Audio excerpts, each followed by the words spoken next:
인생의 한순간을 목소리로 담아드리는 특별한 녹음실, 오늘도 문을 활짝 열었습니다. 저는 여러분의 기록을 도와드리는 DJ 민준이고요. 저는 DJ 제리입니다. 제리님, 오랜만에 뵙는 것 같은데요. 어떻게 지내셨나요? 네, 여름에는 서핑이죠. 서핑을 열심히 하다가 돌아왔습니다. 네. 또 서핑은 또 인사들만 한다고 들었는데 뭐 어디 올리셨나요? 뭐 올리지는 않고 그냥 몸으로 체득하고 왔죠. 여름을 감싸 안고 왔습니다. 어디서 하셨나요? 제주도에서 한번, 부산 다대포에서 한번 총 2번을 하고 왔습니다. 축하드립니다. 네, 제주도까지 갔다 오셨군요. 예. 축하라고 하는 게 맞나요? 예, 제가 부러워하겠습니다. 직무가 바뀐 기념으로다가 직무가 바뀌셨군요. 그래서 좀 예전의 것을 마음에서 버리고자 제주를 갔다 와서 파도에 날려버렸군요. 축하 받을 일이 맞아요. 네, 감사합니다. 축하드립니다. 예. 네. 또 새로운 직무에서 빛나시길 바라면서 네. 다음 게스트를 한번 모셔보도록 하겠습니다. 네, 반갑습니다. 안녕하세요. 홍준영입니다. 저희 또 잊혀질만 하면은 얼굴 비추는 분이죠. 우리 홍 박사님을 아세요? 그 같은 홍씨죠. 네. 이분은 홍 박사는 아니고 홍 국사님입니다. 네, 부산에서 이제 홍 국사님을 아세요? 이렇게 하시면 되겠습니다. 네. 나중에 좀 홍국사라는 이름을 좀 활용해서 유튜버를 좀 하셔도 좋을 것 같습니다. 그런 생각은 안 해봤는데 진짜 들어보니까 그렇게 하면 되겠네요. 그러면 또 짤 밈 만들 수 있으니까. 지금 하나 벌써 나온 것 같은데요. 네. 홍국사님을 아세요로. 또 성이 홍씨고 국사를 좋아하셔가지고 국사라는 과목을 좋아하셔가지고 홍국사로 불리시는데 학원에서도 국사 과목을 가르치고 계시고. 네, 이제 지금은 잠깐 쉬고 있는데 예전에 또 한때 또 잠깐 가르쳤던 적이 있어가지고 그때 이제 홍국사를 썼는데 지금까지도 안 없으시더라고요. 계속 홍국사 써주셔서 감사하게도 지금까지 남아있는 별명입니다. 지금 사회복무요원으로 활동을 하고 계시잖아요. 네. 사회복무를 어디서 하고 계신가요? 정확한 플레임은 강서노인종합복지관이라고 해서 거기서 이제 어르신들 이제 하시는 활동에 대해서 사무보조를 해드리고 있는 중입니다. 정말 이 고급 인력이 타작이 두들기고 있는 걸 상상하면 개탄스럽습니다. 정말 지금 책을 써도 몇 권을 써야 되는데 지금 서류 작업을 하고 계시답니다. 이게 나라 발전해야 됩니다. 안 됩니다. 네, 한 소리 해봤고요. 네, 역사 문화를 알리는 팟캐스트를 좀 소개를 해주셨으면 좋겠습니다. 네, 저는 여기 지금 공월 FM에서 부산의 역사 문화를 알리는 40계단 앞 역사관광가의 진행자로 활동하고 있습니다. 이전에 교양 넘치는 부산으로 활동을 했었는데요. 또 그것과는 비슷하면서 다르게 또 부산의 역사를 설명하면서도 같이 이제 관광 코스도 알려드리는 그런 활동을 하고 있습니다. 네, 또 최근에 이분이 또 책을 출간했습니다. 저희 또 고급 인력인 동시에 이제 공인이 되어버린 준영님. 좀 더 이제 행동 가짐을 조심히 해야겠다라고 다짐을 했는데요. 헌법으로 보는 한국 현대사라는 책을 출간했습니다. 이 책이 예전에 교양 넘치는 부산이라는 팟캐스트를 진행할 때부터 이제 책을 쓴다 했는데 그 책이 지금 이제 출간이 되었습니다. 이 제목을 들으면은 또 궁금해지는 게 있어요. 혹시 후속작에 대한 헌법으로 보는 근대사. 이제 아마 다른 걸로 현대사를 볼 것 같아요. 네, 다른 걸로. 근데 뭐뭐로 보는 구석기 시대. 맞아요. 율법으로 것처럼. 보는 함무라비 시대. 이런 느낌으로 준비를 해주셨으면 좋겠습니다. 네, 이제 후속작을 생각을 하고 있는데요. 네. 아마 이제 교통으로 보지 않을까 현대사를 또 교통. 네, 교통으로. 예정 중입니다. 네. 재밌겠는데요? 네. 과거에는 또 도로도 없던 시절이 있어가지고. 그죠. 네. 차도 지금과 같지 않았고. 저는 좀 궁금한 게 과거에 연구를 하신 그 도로가 현재까지 이어지는 나라가 있는지 또 한번 찾아보시면 재밌을 것 같습니다. 그거 한번 찾아봐야겠네요. 맞죠? 이게 발전이 없는 도시도 있을 수 있으니까요. 네. 지금 문득 든 생각은 로마를 한번 찾아봐야 되지 않나. 유명하잖아요. 모든 길은 로마로 통한다. 네. 그러네. 시작부터 매우 또 멋진 말들을 날려주시는 걸 보니 앞으로 다 기대가 됩니다. 네, 준영님의 인생을 정성스럽게 남겨보도록 하겠습니다.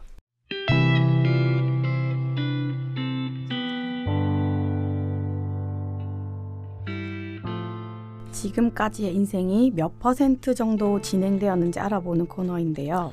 각자가 가진 목표나 기준들로 스스로 정해보는 인생의 진행도를 퍼센트로 나타내어 주시면 됩니다. 인생 몇 퍼? 네, 0에서 100%까지 스스로 생각하기에 나는 무엇에 어느 정도 도달한 것 같은가요? 저는 되게 고민을 좀 많이 했는데요. 5% 정도인 것 같아요. 그러니까 전체에서는 일단 되게 제가 몇 살까지도 살지 모르고 또 지금은 오래 살기도 하니까 저는 꿈보다는 뭐라 해야 되지? 앞으로 뭔가 큰 일들을 많이 해보고 싶어서 지금까지 한 5% 진행되었다고 이제 생각하고 있습니다. 아니 보통 우리 그 어르신들 보면 아유 뭐 오래 살아서 뭐 하겠노 이렇게 하고 좀 내려놓으시는데 준영님은 또 역사를 공부하시니까 아 살려면은 끝까지 살아봤으면 네. 네. 그런 호기심이 또 끝까지 있을 수 있지 않을까 그런 생각이 듭니다. 네. 그래서 5%라는 숫자와 굉장히 잘 어울리기도 하고요. 근데 살다 보면 또 지쳐가지고 내려놓고 싶을 때도 올 수도 있는데 네, 페이스 조절을 잘 하시길 바라겠습니다. 네. 네, 그럼 오늘 5%에서 기록해보는 준영님의 청춘 이야기를 더욱 자세히 들어보겠습니다.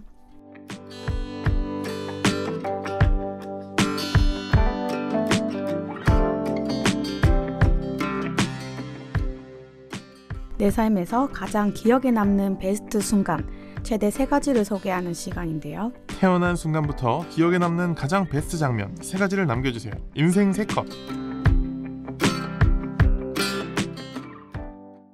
네. 네. 아무래도 그거겠죠. 네. 그게 뭐죠?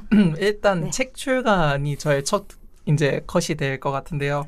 이 헌법으로 보는 현대사 책 출간을 하면서 6명들의 이제 사람들과 함께 2년 6개월이라는 긴 시간을 소비를 했는데 그래서 아마 이게 한동안은 항상 뭔가를 물어보면 첫 번째 이야기로 나오지 않을까라는 생각을 합니다. 네. 네. 좀 갑자기 궁금한 게 책을 출간하셨다고 했는데 네네. 보통 아까 그 복무요원을 하신다고 하셨는데 그 사이에 책을 출간하게 되신 건지? 네, 이제 그러니까 그 전부터 책을 써왔고 이제 이 책 출간이 원래 정상적으로 진행되었다면 이제 복무 전에 이제 출간을 하고 싶었는데 아무래도 역사도 어렵고 헌법도 어렵다 보니까 조금 이제 길어져서 지금 하는 도중에 이제 출간이 된 것 같습니다. 책을 출간하게 된 계기가 있으실까요? 책을 고등학교 2학년 때부터 쓰고 싶다는 생각이 있었는데 이제 뭔가 책을 쓰려면 전문적인 지식도 있어야 된다라는 생각도 있었고 또 그리고 역사를 아무래도 쓰려면 역사에 대해서 좀 더 깊이 있게 공부하는 시간이 필요해서 대학을 사학과로 진학하고 그래서 좀 더 이제 공부하면서 이제는 책을 쓸 수 있지 않나 조금 이제 지식이라도 생겼지 않나 미천한 지식이지만 그런 지식이라도 생겼지 않나 해서 이제 책을 출간하게 되었습니다. 와.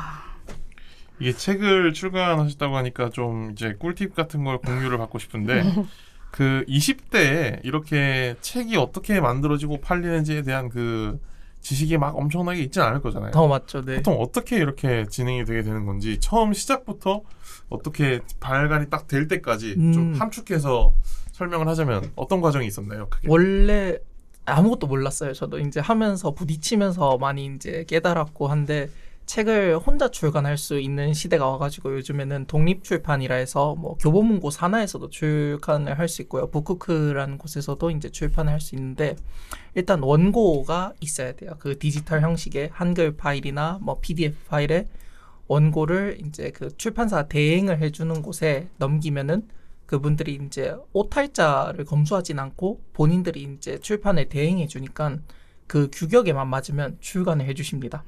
그래가지고 원래 출판사에서는 제가 알기론 이거 말해도 되는지 모르겠는데 원래 출판사에서는 인지세라 해가지고 작가님들한테 한 7%가 돌아가는 걸로 알고 있습니다. 근데 독립출판이고 개인 출판이다 보니까 교보 산하나 그런 북크크 같은 데서 하면 20% 정도의 인지세가 높은 인지세를 받을 수가 있어요. 네.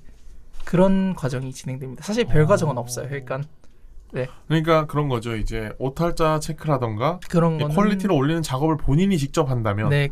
더 높은 인지세를 가져갈 수 있는. 네네. 거의 뭐 연예기획사 소속사 시스템이랑 비슷하네요. 네. 네. 네. 어떻게 보면 나을 수도 있겠어요. 또 일을 잘 못하는 출판사에 잘못 가가지고 오탈자를 체크했는데 갑자기 다른 오탈자가 생기거나 의미가 변질되어 버리는 또 일도 있었다고 들어가지고 괜찮은 방법인 것 같습니다. 네, 그래서 저도 처음에 그리고 요즘 이제 종이책을 구매하시는 분이 줄면서 이제 대형 출판사들도 저희도 문의를 드려봤거든요. 저희 책이 아무래도 원래 이제 요즘에 독립 출판들이 많이 생겼다 해도 기존에 이제 출판 과정이라 하면 출판사에 맡기니까요. 이제 그런 과정을 생각을 했는데 출판사가 요새 많이 힘들어서 이제 저 같은 이제 마이너 작가들이나 또 그리고 헌법이나 역사 같은 게 또 마이너 하니까 엄청 이제 대중들한테 선호되는 그런 키워드는 아니라서 네.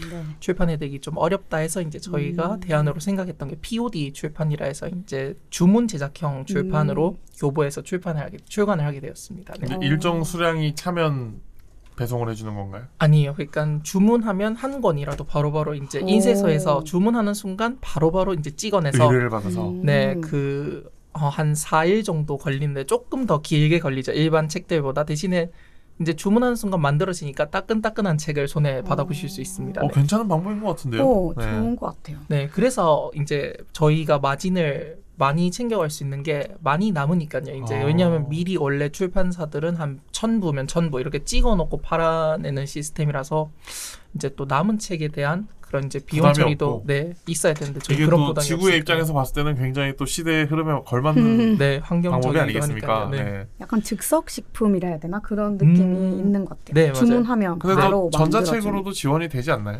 전자책으로도 지원이 원래는 되는데 지금 아마 문제가 있어서 제가 알기로는 전자책이 지금 안 되는 걸로 잠깐 중단된 걸로 알고 있습니다. 근데 원래는 됩니다. 네. 그렇죠. 제가 알기로 POD가 전자책으로도 구입을 할 수 있고 실물로도 받을 수 있고 이거 두 가지를 다 지원한다고 들어가지고 네, 맞습니다. 네. 그런데 책 출간을 하실 때 6명의 사람들과 하셨다고 하셨는데 혹시 어떤 분들과 하셨는지 말씀해 주실 수 있나요? 처음에 원래 저랑 제 친구가 밥을 서울에서 먹다가 이제 책을 이제 역사 이야기 이런저런 이야기를 하니까 친구가 그럼 그거 이야기로만 하지 말고 책을 출간하는 게 어때라고 해서 그래 그럼 해보자 해가지고 저는 이제 어쨌든 그것도 사업이니까 이제 일 처리 과정을 몰라서 친구가 이제 일의 처리 과정을 도와주고 저는 이제 사람들을 모집하기 시작했죠. 가지고 이제 제 친구한테 물어보니까 그 이제 친구가 사학과를 다니는데 이제 자기 사학과에 이제 얘기를 해줘서 이제 아는 사람들을 모집을 해서 책 쓰는 사람 3명, 저 포함해서 3명, 그리고 이제 표지 디자인 해주는 사람 1명, 그리고 아까 그 일의 전반을 이제 총괄해주는 친구 1명, 그리고 교열 교정해주는 친구를 1명, 이렇게 해서 총 6명으로 이루어졌습니다. 제가 옛날에 본 일본 드라마 중에 교열걸 머시기라고 있었는데 그 출판 업계가 망해가는 시점에서 그 교열하는 사람들이 겪는 회사에서의 그 고충 이런 걸 얘기하는 이야기였는데 그 교열하는 분이 좀 고충이 많지 않았을까요?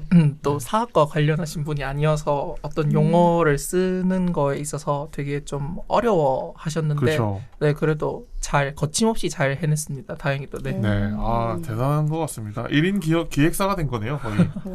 그러면 이 책을 주도적으로 진행을 하게 된 거는 준영님이신가요? 네, 주도적으로 아무래도 제가 이제 틀을 잡아드리고 또 어떤 가이드라인이나 이런 거를 이제 마련해드리고 총감독이군요. 네. 어떻게 보면 이 준영님의 프로젝트가 여러 사람의 또 좋은 기억을 만들어준 것 같아서 대단히 베스트 장면인 것 같습니다. 책 출간을 한다는 생각 자체를 사실 하기가 쉽지가 않단 말이죠. 근데 그거를 친구의 말을 듣고 곧바로 실행에 옮기셔서 진짜 2년 6개월 만에 책을 출간하시게 됐다는 게 굉장히 좀 멋지지 않나 이런 생각이 좀 들기도 하는데요. 되게 좀 힘든 일도 많았었어요. 그러니까 좀 이런저런 일도 이제 다 같은 대학생이고 또 사실 사회에 대해서 일 처리가 어떻게 되는지도 잘 모르고 이제 뛰어든 거기 때문에 이런저런 역경들이 좀 있었지만 그래도 잘 헤쳐내고 출간해서 다행인 것 같아요. 나중에 또 역량이 된다면 우리 051 FM의 오디오 콘텐츠를 책으로 한번 엮어보는 것도 재밌을 것 같습니다. 좋네요. 근데 이제 타자 치는 사람이 죽어나겠죠. 네. 네, 그렇습니다. 두 번째로는 또 국립일제강제동원역사관. 네. 거기에 또 도슨트로 선발이 되어가지고. 네, 이 도슨트에 대한 설명이 좀 필요할 것 같은데. 네, 이게 이제 큐레이터랑 도슨트의 그 이제 용어가 있는데, 도슨트가 한마디로 이제 박물관 가면 전시 해설해 주시는 분 있잖아요. 해설을 하는데 대신에 이제 자원봉사의 개념이고, 큐레이터 분들은 진짜 전문가 분들, 네, 이렇게 생각하시면 될 것 같습니다. 그래서 이제 저는 사실 사람들 앞에서 더 많은 사람들이 더 풍부한 역사 이야기를 듣는 게 이제 제 꿈인데요. 사실 그 꿈 중에 일부인 이런 거를 이제 할 수 있게 되어서 네, 두 번째 것으로 뽑았습니다. 아, 근데 들어보면은 되게 좋은 것 같은데 부담도 많이 될 것 같아요. 네, 맞아요. 네. 진짜 역사라는 거를 다루면서 정말 가장 좀 조심스러웠던 네, 부분이었는데요. 그래서 이 이제 선발을 할 때 보면은 서류가 1차였고 2차가 면접이었는데, 면접이 진짜 이제 국립중앙박물관 이런 분들, 진짜 현직에 계시는 분들 모셔와서 이분들 앞에서 저희가 직접 일반 관람객분들한테 해설하는 것처럼 30분 시간 안에 그 전시실을 돌면서 해설을 해드려야 되는 거예요. 그리고 또 당연히 이분들이 돌발 질문 같은 것도 던지고 하는데 그거에 잘 대처해야 하려고 하는데, 좀 기억에 남는 장면이 있다면 한번 말씀해 주시죠. 돌발 질문과 어떻게 대처를 하셨는지. 그 이제 저는 생각지도 못했는데 그 두 가지 질문 중에 한 가지가 기억에 남는 게, 이제 일제강제동원이니까 강제로 이제 일제강점기 당시에 동원되었던 이야기를 해드리면서 제가 이제 중국에 예전에 답사를 갔을 때 그 위안부 이제 분들이 계셨던 그 위안소라는 공간에 대해서 이제 직접 갔는데 이 공간이 이제 2차 대전 당시에 일본이 만들었던 위안소 40여 곳 중에 가장 컸다 이렇게 말씀을 드리니까, 이제 그 면접 이제 그 해주시러 온 분이 이제 직접 가봤는지 이렇게 직접적으로 묻진 않고, 거기가 어떤 공간이 어떻게 생겼었죠? 하면서 어떤 게 가장 인상 깊었는지를 물어보시는 거예요. 그래가지고 그때는 몰랐는데 돌이켜보니까 이게 진짜 갔다 왔는지에 대한 이제 그런 질문이셔가지고, 그래 또 직접 갔다 온 거를 이제 이제 사실대로 얘기했기 때문에 저는 다행히도 거기를 잘 통과했던 것 같습니다. 그 질문. 네. 근데 이게 또 분야가 분야인 게 일제강제동원 역사관이잖아요. 네. 굉장히 왜곡되기 쉬운 그 시기란 말이죠. 그죠. 그리고 또 여기 이분들이 생존해 계시기 때문에 생존자분들도 좀 오시고요. 유가족분들이나 아니면 또 저는 굉장히 좀 놀랬던 게, 일제강제동원이잖아요. 그럼 일본한테는 사실 감추고 싶은 역사일 수도 있잖아요. 근데 일본인 분들이 많이 찾아오세요. 네, 정말 그게 좀 흥미로운 점입니다. 이런 걸 다크투어리즘이라고 하나요? 네. 이제 감추고 싶어하는 역사를 오히려 끄집어내서 이렇게 하는 게 또 유명하다고 하더라고요. 네, 그래서 일본인 분들이 많이 오시길래 좀 당황스럽기도 하고. 근데 이 언어가 좀 문제가 되진 않나요? 언어의 소통 말씀이시나요? 네, 일본인 분들이 오시면. 그래도 뭐 이제 여기 오시는 분들은 웬만큼 이제 영어를 하셔서 영어나 한국어를 좀 하시기 때문에 이제 그냥 박물관에 돌아보시는데, 이제 일본인 분들이 영어를 하시는 게 저희가 하는 영어랑 다르잖아요. 다르죠, 네. 조금 이제 알아듣기가 힘든. 맥도날드. 네, 맞아요. 그 핫 워터를 이제 핫드 이렇게 이제 하셔가지고 처음엔 잘 못 알아듣겠더라고요. 근데 이제는 조금 알아듣는 수준입니다. 뭐 그래도 콩글리시보다 나을 겁니다.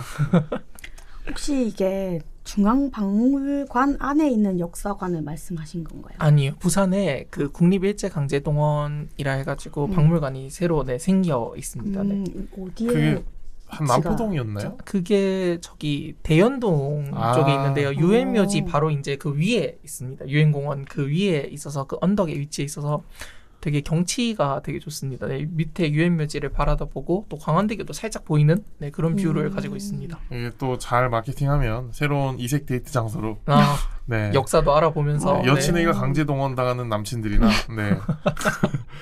반대로 남친에게 자발적으로 여친을 위해서 가주는 걸로 하죠.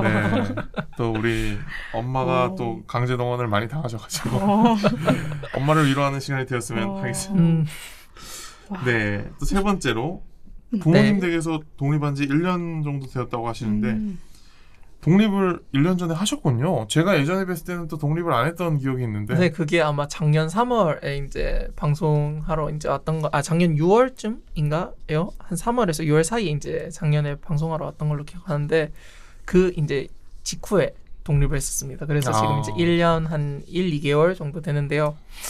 독립할 때 되게 이제 부모님이 좀 그냥 무덤덤하게 지켜보시는 척을 하시지만 이제 사실은 아무래도 이제 걱정도 많으셨을 거고 한데 그와 달리 너무 이제 나와가지고 잘 하니까 이제는 뭐 신경도 안 쓰십니다.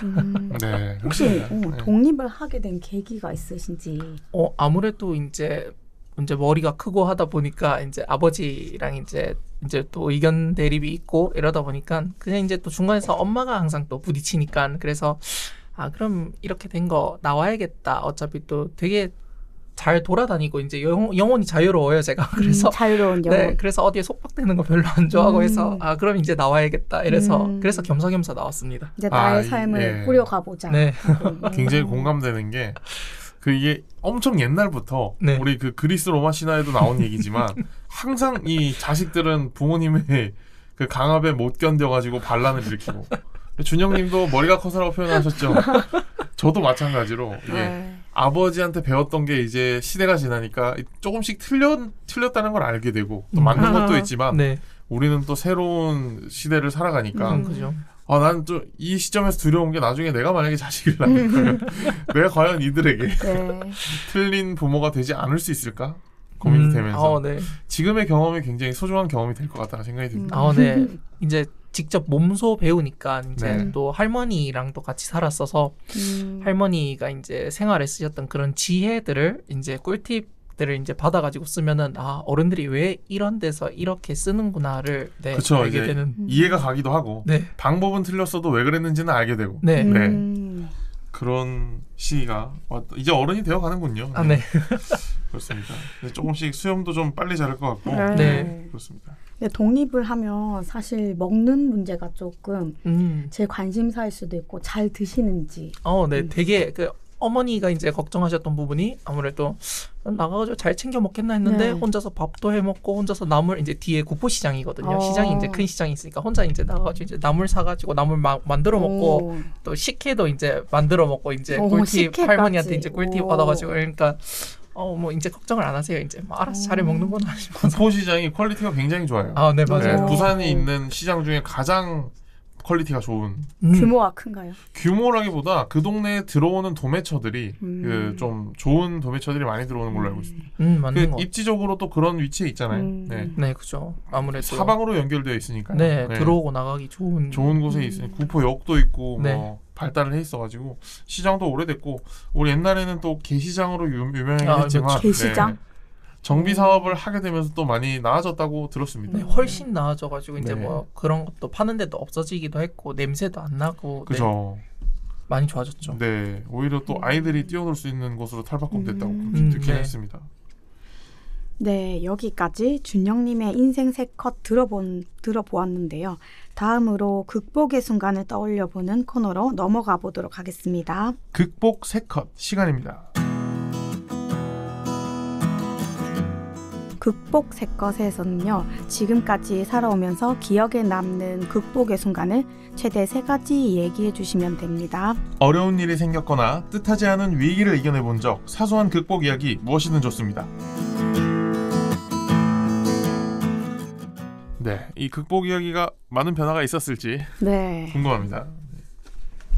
이제 2가지 정도가 되는데요. 하나는 이제 예전에 이제 자차를 몰고 다니던 시절이 있었는데 부산에서 서울을 되게 이제 아까도 말씀드렸다시피 영혼이 자유로웠고 어디 돌아다니는 걸 좋아해가지고 부산에서 서울을 되게 많이 다녔어요. 이제 답사도 그렇고 여행도 그렇고 이유는 여러 가지였는데요.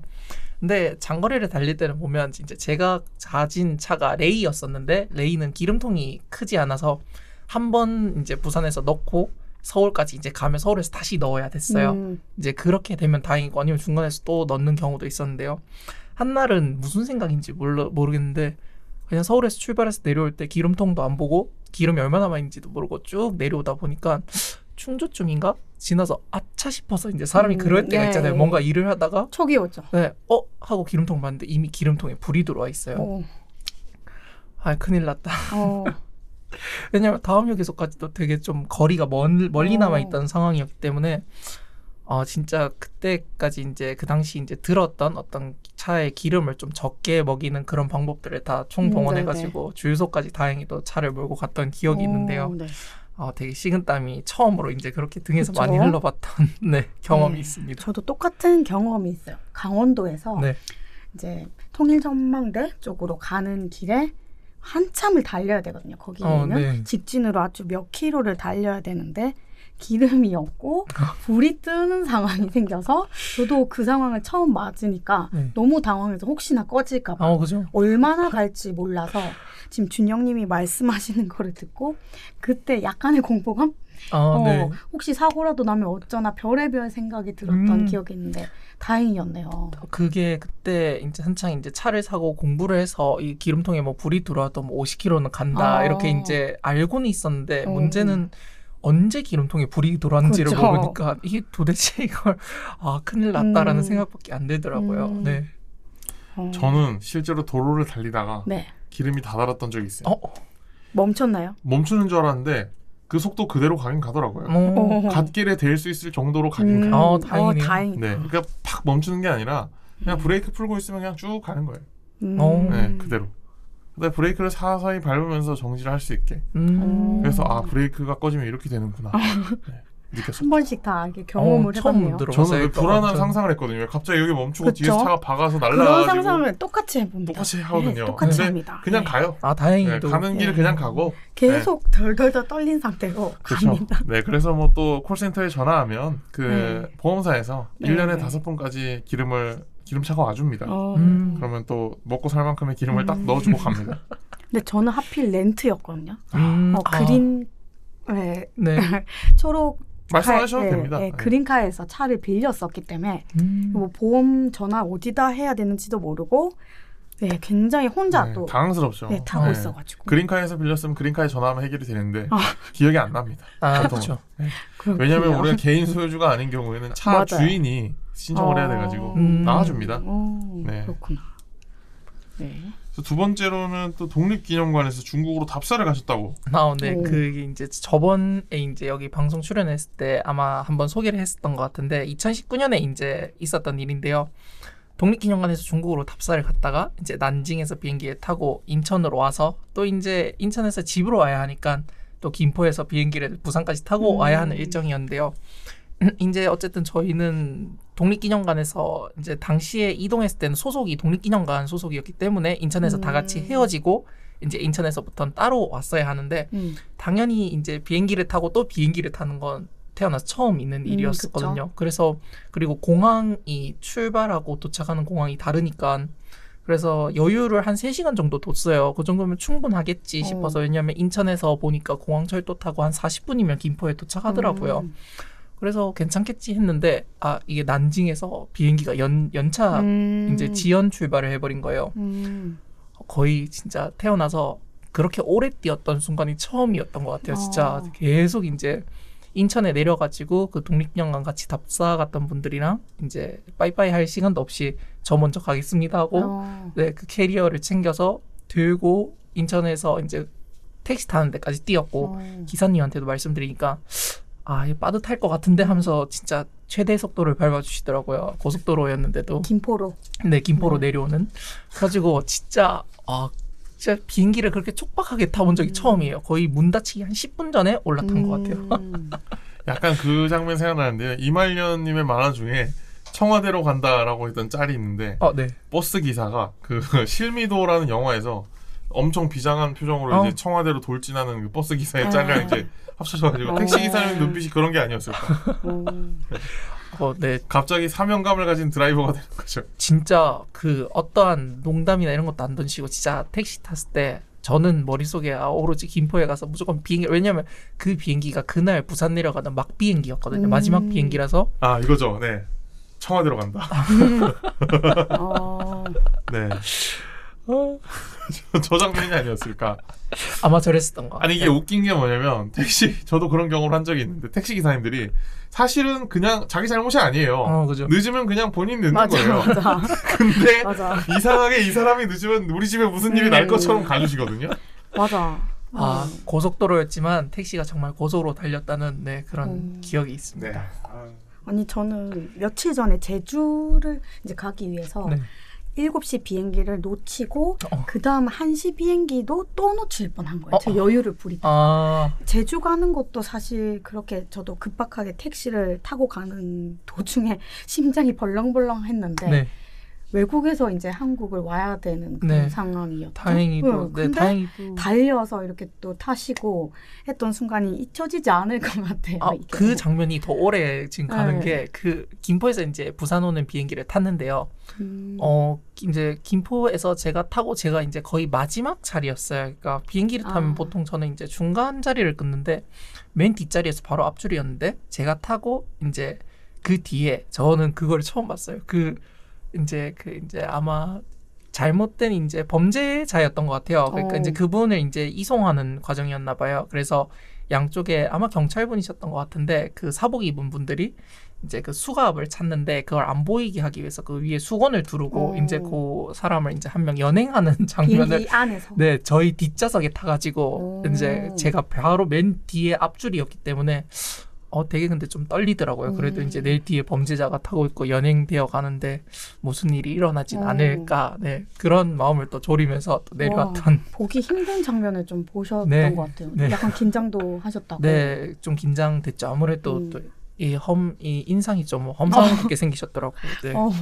그 와중에 또 인상 파악까지. 네. 아무래도. 살기가 본능적으로. 네, 그런 것 같아요. 다이나믹한 비행에 그런 경험이 있으시네요. 네, 네 여기까지 또 준영님의 극복에 대한 이야기가 다이나믹하게 또 왔습니다. 네. 원래 이 준영님께 행운을 드리는 시간인 우리 천사의 조언 코너가 있는데요. 네, 네. 천사의 조언이 필요가 없으세요. 역사로부터 조언을 받으시는 분이라 그래서 제가 특별히 갑자기 준비를 해봤습니다.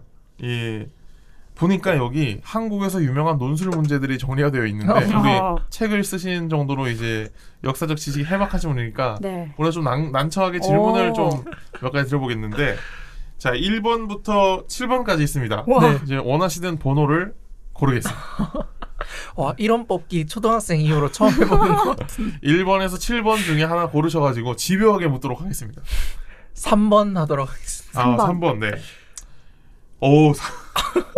빡센 거 고르셨는데요. 유교 아시죠? 네. 유교는 조선의 쇠락과 망국의 원인인가라는 질문입니다. 지금 현대사 쓰신 분인데 조선 시대 질문. 조선의 쇠락과 망국의 원인인가? 네.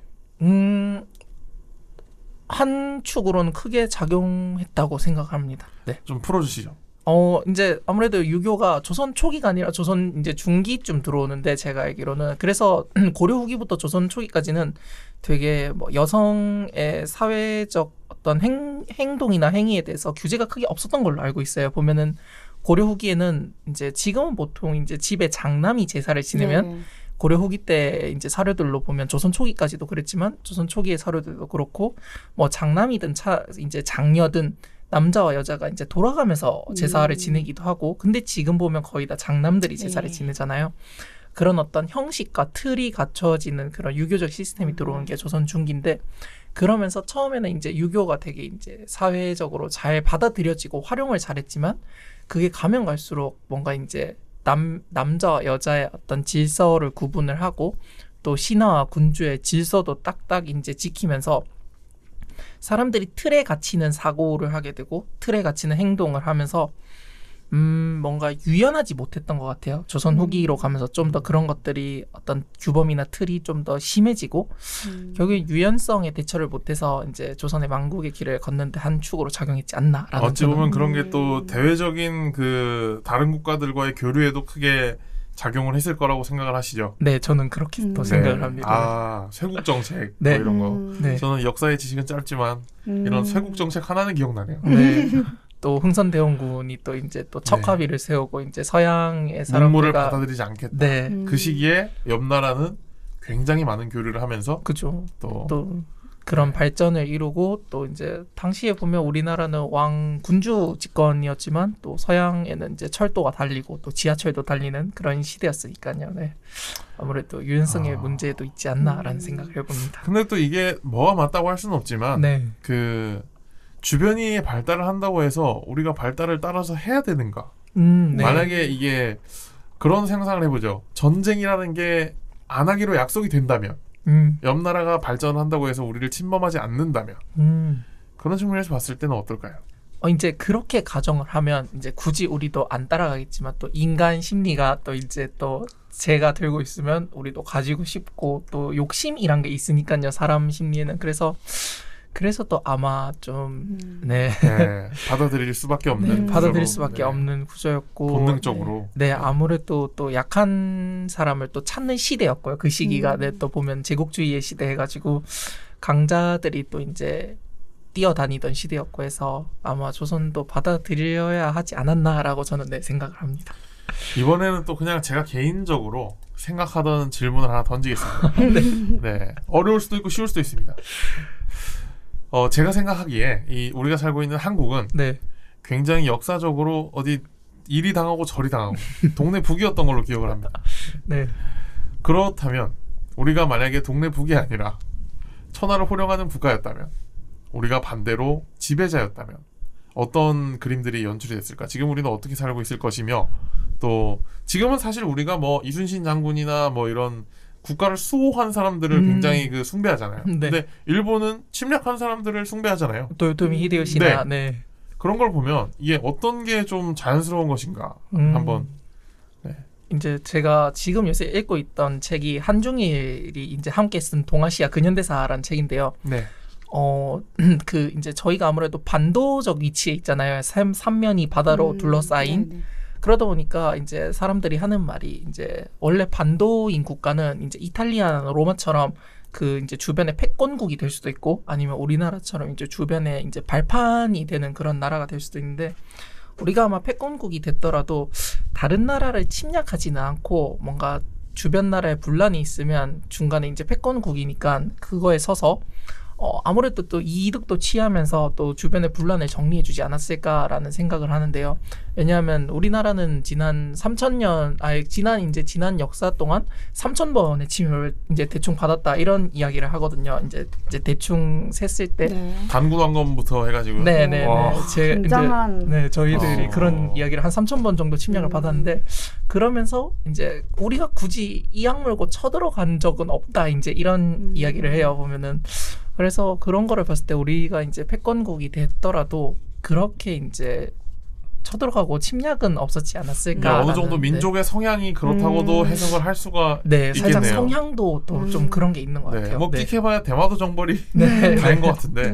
뭐 아니면 고구려 때 요동 정벌 하던 것과 그리고 이제 보통 우리는 우리 반도 안에서 이제 어디를 이제 잡아 먹을 거냐를 가지고 많이 싸웠어서 삼국시대도 보면 한강을 가지고 이제 다툼을 했었고 이제 보통 보면 역사의 영토가 정해져 있는 것 같아요. 우리나라 보면 옛날부터. 그래서 그 영토 이상은 일정 영토 이상은 넘지를 않았던 것 같기도 하고 또 내 것에 만족하는. 그래서 그런 내 것 안에서 뭔가 많이 만들어 가려는 그런 게 근데 그런 걸 보면 고구려는 왜 그랬을까요? 고구려는 신기하죠. 고구려는 기마 민족이기도 하고 또 이제 이쪽에 넓은 벌판이 있었으니까 한강과 같은 그런 꿈을 많이 아니었을까? 꾸고 살았을 시대적 그런 요소가 있었지 않을까? 근데 그런 건 있는 것 같아요. 그러니까 우리나라는 뭔가 만약에 하나를 점령하겠다고 생각하면 그러니까 그게 위치한 곳을 다 먹어버리는. 그러니까 예를 들면 한강도 예전에 보면 백제랑 신라가 한강을 두고 싸울 때 원래 약속하기를 이제 원래 거기가 고구려 땅이었는데 백제랑 신라가 다시 이제 합쳐서 싸울 때 원래 그렇게 해서 한강을 되찾으면 백제 이제 한강 하류는 백제가 먹고 한강에서 하류는 신라가 먹기로 했대요. 근데 이제 신라가 그거를 통수를 치고 이제 한강 유역을 싹 다 먹어버리는. 고구려도 계속 그렇게 침략을 했던 게 요동을 정벌하러 갔을 때 그 이제 만주 벌판이라고 하죠. 그 벌판의 이제 일부를 먹는 게 아니라 이제 그냥 전체를 다 이제 먹으려고 그런 행위를 했다라는 그런 일들도 있어서 그래서 그런 건 있는 것 같아요. 하나를 그냥 먹기로 했으면 시원하게 그냥 다 들고 오는 그런 성향도 있는 것 같아요. 보면. 그런 그때의 심리는 어땠을지 좀 대화를 나누고 싶긴 합니다.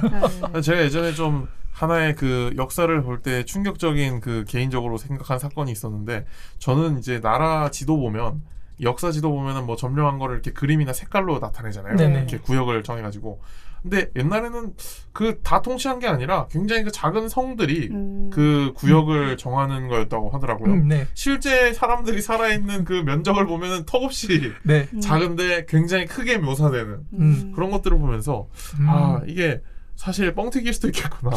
네, 저도 곧 이제 현대사는 사실 이제 더 이상 이제 영토 확장이나 이런 게 없으니까 그런 게 없는데 고대사를 보다 보면 이게 진짜 이게 우리가 배우는 그 이제 영토가 맞나? 왜냐하면 또 신라 때 보면 이제 그 동해안 쪽으로 이제 치고 올라가는데요.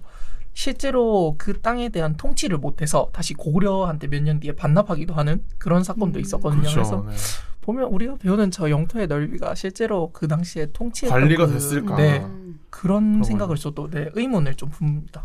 또 하나의 설이긴 하지만 과거에 그 우리가 안시성 전투로 유명한 그 양만춘 성 있다면 양만춘이라는 성주도 그 왕과 소통을 하지 않고 자기만의 그 국가처럼 이렇게 운영을 했다는 소설이 있고 또 그런 걸 보면은 또 그게 가능하지 않았을까 싶습니다. 네, 뭐 불가능했을 법한 그런 이야기들이 없어서 사실은 충분히 할 수 있었지 않았나. 성 안에 유토피아가 생겨서 이제 그 성민들이 관리가 올 때만 이제 거짓말하는 거죠.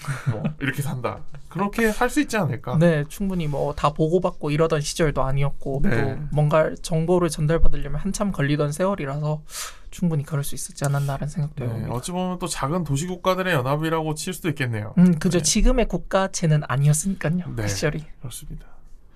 야, 이거 질문하면 할수록 더 준영님은 멋있어지는 것 같은데 마지막으로 하나만 더 해도 되겠습니까? 완전 고난도 질문으로 한번. 이번에는 이 세계에서 이제 논술에 대한 그 시험을 치는 게 있는데 세계적인 시험인데 거기 나오는 윤리 파트입니다. 윤리. 역사와 윤리는 또 이게 또 이어지는 부분도 있긴 하니까 근데 헌법을 또 주제로 쓰셨으니까 윤리에 대한 질문을 1번부터 28번까지 있습니다. 네, 그러면 이제 가장 가까운 28번으로 하겠습니다.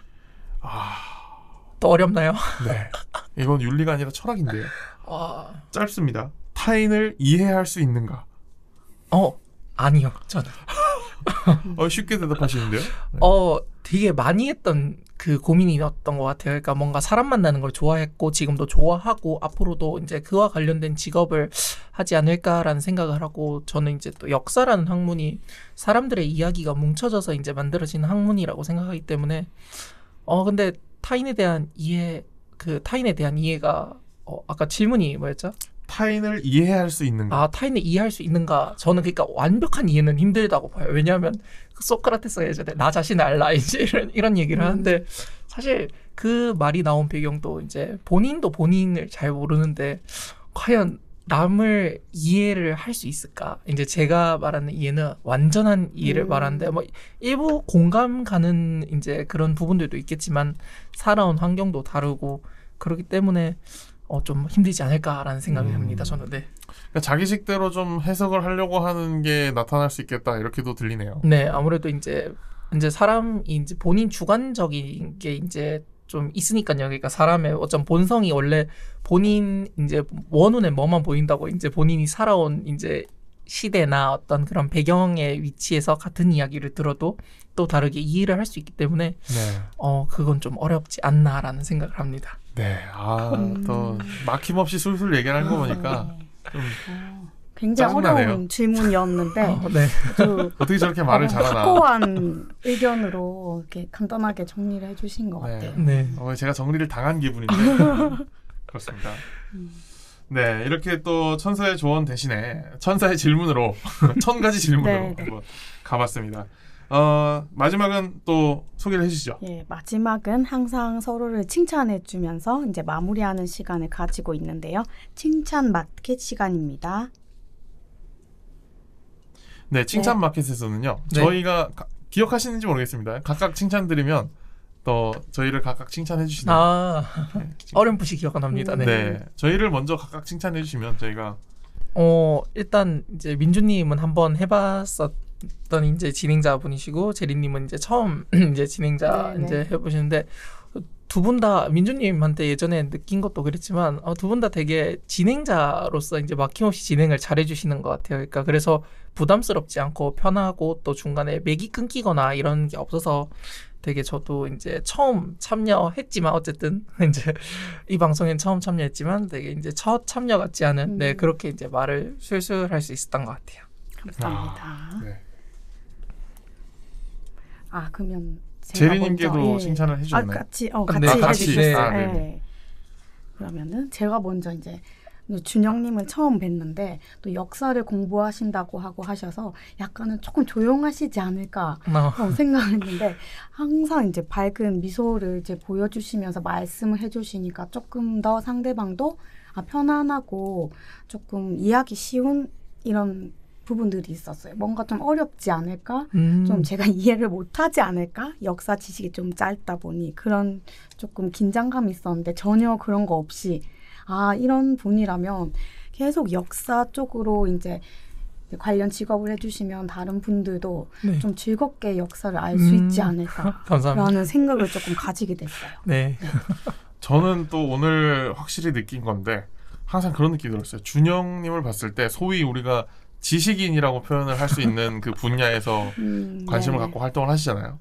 보통의 그 지식인들을 보면 특유의 그 냄새가 있거든요. 지식의 저주에 빠질랑 말랑 하는 내가 아는 걸 너도 알 것이다. 그게 지식의 저주인데 그런 것들이 결국에는 또 자기만의 세상을 만들어내서 사회와 단절이 되려고 하는 그런 성향으로 나쁘게 변질되기도 하는데 준영님을 봤을 때 이렇게 대단하게 많은 걸 또 잘 알고 있고 또 여러 가지 관심을 갖고 탐구를 하는데 전혀 그런 게 안 보이는 거죠. 타인이 모르는 게 당연하다는 그게 마음속에 있는 것 같아요. 네. 아무래도 이제 저는 이제 교수님의 영향이 좀 큰 것 같은데요. 저희 교수님들은 이제 아무래도 그 지식의 저주에 빠지신 분들이라서 그렇죠. 저렇게 살지 말아야지. 네. 그래서 제가 오늘 칭호를 하나 수여를 해드리고 싶습니다. 친절한 역사가. 네.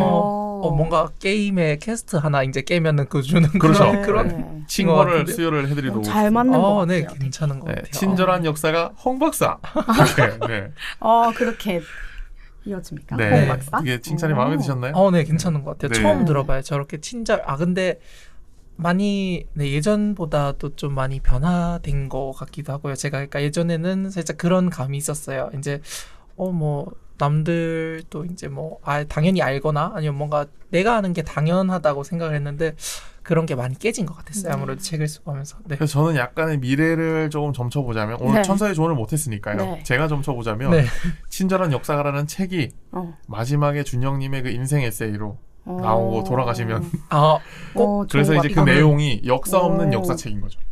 역사 얘기를 하는 게 아니라 그동안에 내가 역사라는 주제로 살아온 내 인생을 친절한 역사가로 살아온 인생을 책으로 표현해서 좋네요. 남기는 게 어떨까? 이건 근데 죽기 전에 꼭 해볼 것 같습니다. 왜냐하면 그 이어령 그 선생님의 그 이제 마지막 수업이라 해가지고 이어령의 마지막 수업을 이제 작년에 이제 군대 그 훈련소에 있을 때 읽어봤는데요.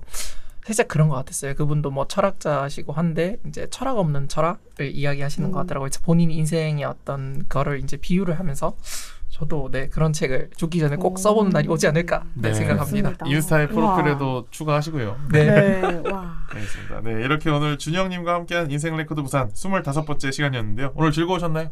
네, 되게 즐거웠습니다. 또 말하는 걸 좋아해가지고요. 저도 너무 즐거웠습니다. 아마 오늘 좀 차이가 날 거예요. 그동안의 방송들하고 제가 토크가 또 살아있을 겁니다.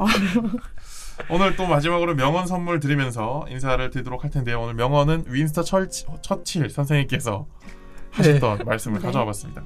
내가 역사를 기록하려 함으로 역사는 내게 친절할 것이다. 처음 들어보는 명언인데요. 네, 이 말을 조금 풀자면 역사를 해석하려는 자의 몫이다 라고 해석을 할 수 있겠습니다. 네, 친절한 역사를 많이 만끽하시면서 앞으로도 좋은 활동 기대하도록 하겠습니다. 네. 인생 레코드 부산, 내일은 또 어떤 기록이 쓰여질까요? 오늘의 인생 기록은 여기서 마치겠습니다.